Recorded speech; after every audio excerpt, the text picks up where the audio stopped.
historiquement, la famille elle a toujours collaboré avec les associations solidaires en faisant don chaque semaine de colis de légumes. C'est un engagement qui est resté constant et qui s'est transmis à travers les générations. Pourquoi ça d'après toi? C'est très simple. Nous travaillons dans l'alimentaire. On travaille dans le manger, dans la bouffe, dans l'alimentation. C'est sacré, c'est la base de la vie. Et se dire que, à la limite, qu'on produit et qu'on surproduit en plus, et que d'autres ont faim, alors que nous, on a à profusion et qu'on distribue de la nourriture, c'est impensable de ne pas penser à celui qui n'en a pas, celui qui a faim. Chez mes parents, c'était une obsession et ils nous l'ont toujours, ils nous ont toujours inculqué. Considérant ils nous ont toujours dit que même si on travaillait dur, on était des privilégiés parce qu'on avait un toit, on était logés, on n'avait pas froid et on mangeait à notre faim.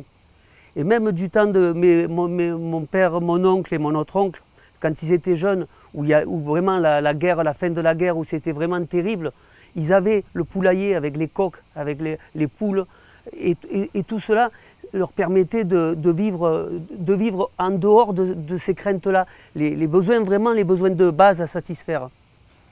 Et mon père me racontait que lorsqu'il faisait le marché, à un moment donné, qu'il y avait toutes ces familles, ils étaient surveillés, ils avaient les gendarmes qui surveillaient, il y avait des barrières pour que les gens puissent accéder les uns après les autres, parce que c'était un peu ce qu'on a ressenti avec effroi au moment du Covid, quand ici on ouvrait nous aussi alors qu'il n'y avait plus de marché. Et mon père me racontait qu'il y avait une personne âgée qui s'était approchée en le suppliant de lui donner une betterave, parce qu'il avait faim. Et ce monsieur n'avait plus de dents. Et mon père lui a donné une betterave et il mangeait la betterave sans dents. Il s'en mettait, il avait la figure toute rouge et il mangeait ça et il se régalait de manger ça. Et nous, ce récit, quand on a été petit, qu'on a entendu ça, on s'est dit, waouh, raconté par ton père qui le raconte comme mon oncle Bruno raconte les histoires qu'il a vécues, ça marque. On se dit, on ne peut pas se permettre, voilà, à un moment donné de rester indifférent. Mémé, elle le disait tout le temps que, parce que dans son enfance, ça a été un peu plus dur que du côté de chez Pépé. Donc ils ont connu un peu plus de difficultés pour manger correctement, justement.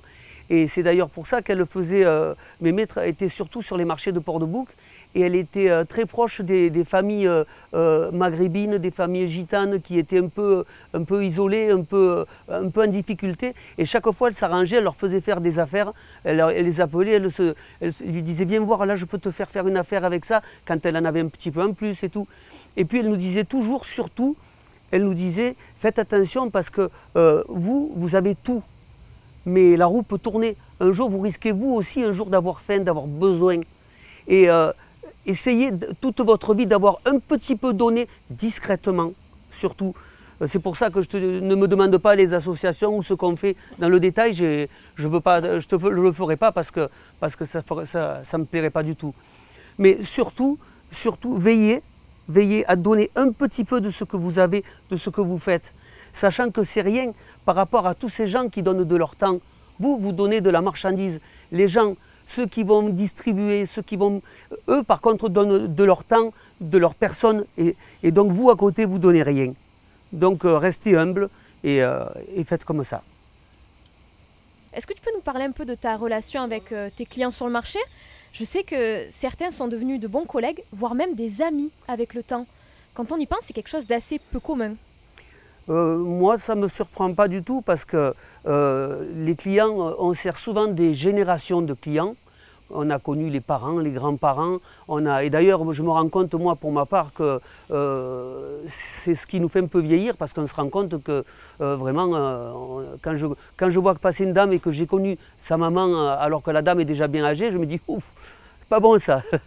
Mais non, c'est vrai on est sur les mêmes emplacements. On est chacun sur ses marchés et il y a vraiment un partage avec les gens. On a une responsabilité, on leur vend des légumes, il faut qu'ils soient au top, il faut qu'ils soient bons, il faut que les gens soient contents, qu'ils aient envie de revenir. Et à côté de ça, si on peut le faire en partageant un peu de joie, c'est tellement mieux. Alors ici, du coup, on est sur l'exploitation de Croix-Sainte. Ouais. C'est la campagne, en même temps, on est en plein cœur de Martigues. Comment tu te sens, toi, par rapport à ça? Est-ce que la ville nous encercle ou tu crois, d'un côté, quelque part, c'est une bouffée d'air frais, cette exploitation? Moi, je pense que cette exploitation, pour moi, c'est un peu comme un des nombreux jardins de la ville, sauf que celui-ci, il est naturel, il est préservé, et je suis très fier d'être au milieu et de permettre aux gens, notamment comme on l'a fait pendant des années avec les écoliers, de venir sur place. Déjà, toutes les écoles de Croisette. Bon, maintenant, c'est un peu plus compliqué avec les nouvelles réglementations, mais combien d'enfants sont venus à pied directement sur l'exploitation? En pleine ville, tu vois pousser les légumes, tu vois les animaux, tu vois, c'est merveilleux.